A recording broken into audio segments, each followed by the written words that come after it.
Hey friend.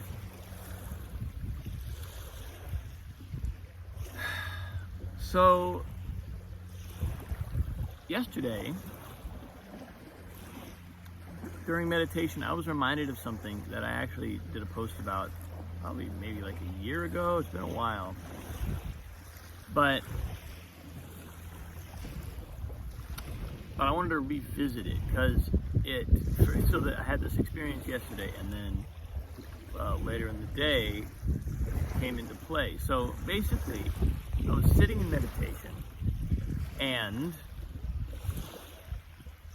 I noticed that when I was fully present, fully conscious, and in other words, my attention wasn't being drawn to thinking, my whole body just opened up. My whole body just got erect, stable, strong, awake. My mind was alert. And then as soon as I would sort of get drawn into a pattern of thinking or gravitate towards a thought, it was like everything started to collapse.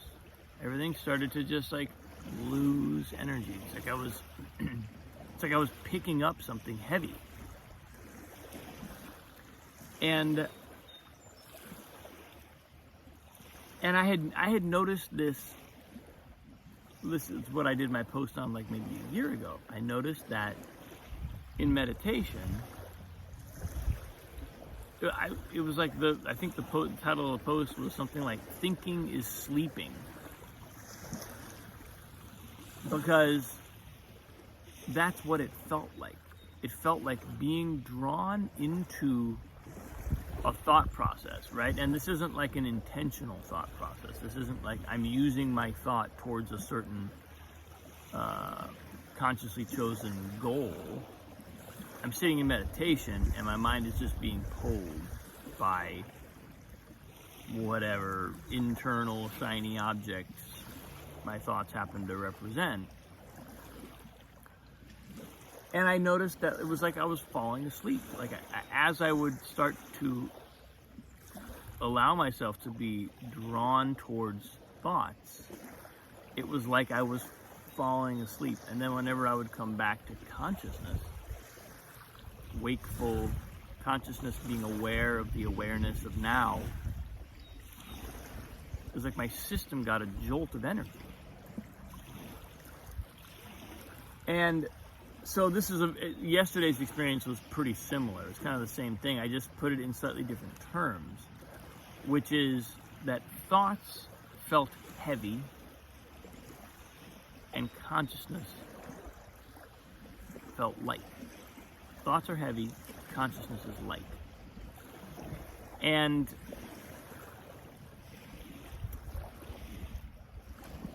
that was just one of those morning meditation mini epiphanies that kind of stuck with me and informed my whole day. I found myself thinking that later in the day I played a tennis tournament and I actually sustained a bit of an injury. I've kind of hurt my wrist, hopefully not too serious, but it's enough that I'm feeling it the next morning and going, this doesn't feel so good. Don't want to pick up heavy things today. And so that kind of, that played into this too. I found myself, especially this morning,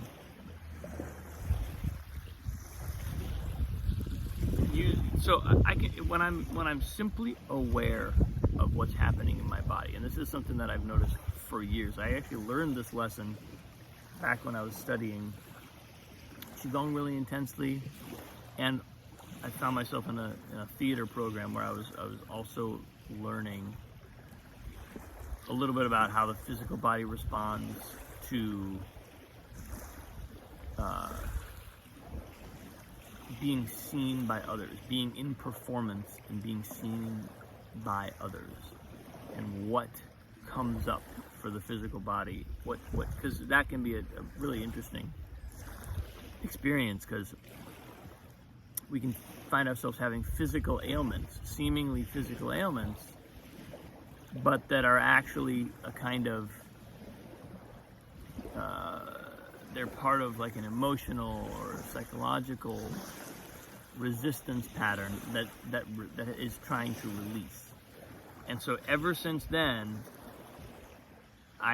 whenever I sustain any kind of injury, I've always been aware of this process of, this is an injury that's opening a part of my body. It's bringing awareness to a part of my body. And I've had some issues with this wrist for the last year or so, never anything major, but also I've never felt like it was like 100% resolved. It was like 96% resolved. But now I've got an injury here. That brings my attention there full time, right? I mean, not full time, but it's hard to sense it when there's something that's kind of throbbing or you're feeling it. It's hard to ignore it. My awareness gets pulled there. And so in this similar sense of like thinking is heavy, consciousness is light, I have this way in which, like, if I let the injury draw my focus, if I let it pull me in so that my psyche, my awareness is like getting sucked into the injury, then I become heavy. My psyche, my awareness, me, becomes heavy. Whereas if I place myself in the position of being conscious of the injury, of holding this injury, holding the pain, but also just holding the kind of interior circumstances in my awareness, not only do I feel light, but I feel like I'm healing something, not something I sustained yesterday. I start to feel like, oh, I'm healing something larger. This injury is a gift. It's giving me the opportunity to go into an area that had maybe a little bit of unresolved tension and spend a little time getting into that. Spend a little time being there.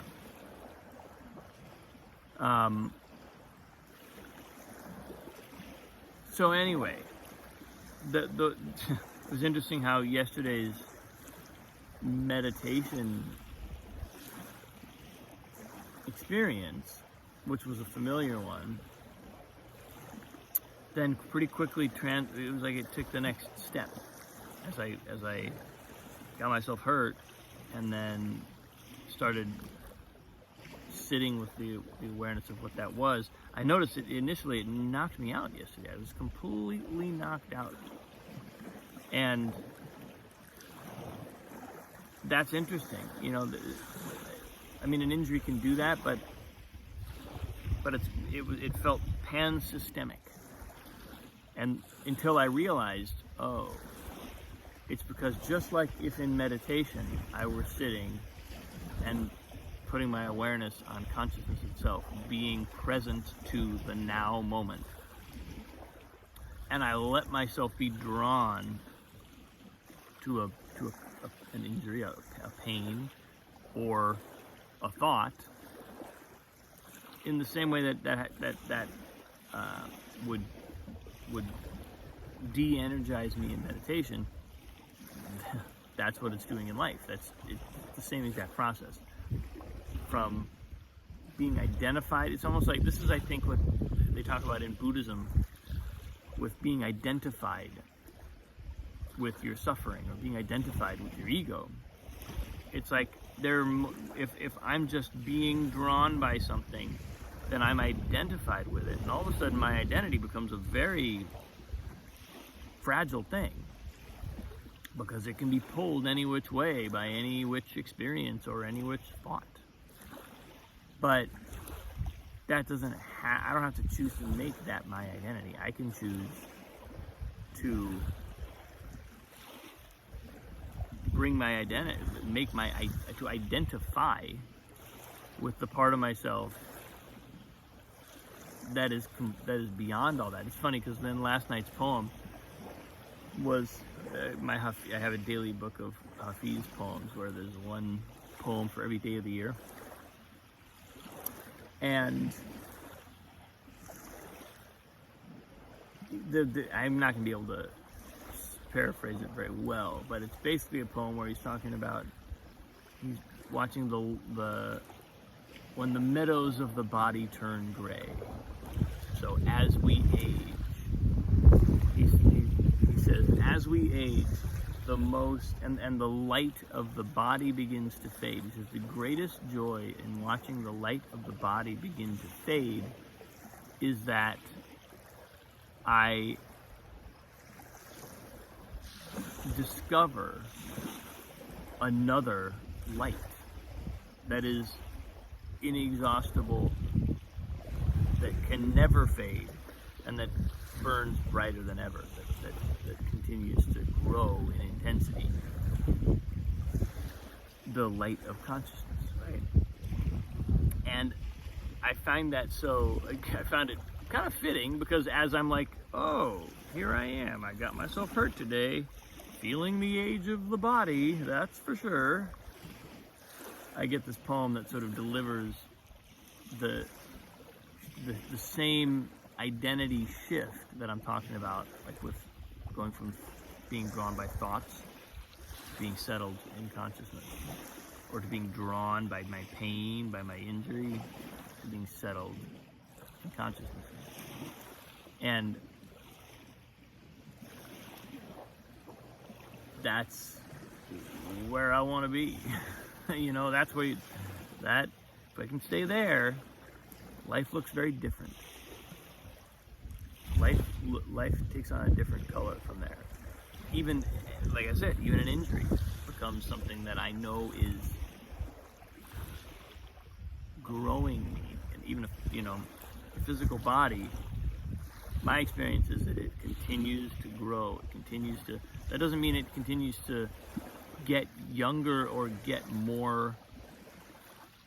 stronger necessarily, or get more vigorous or more resilient and recover faster. Most of those things do not happen as we age, although they can.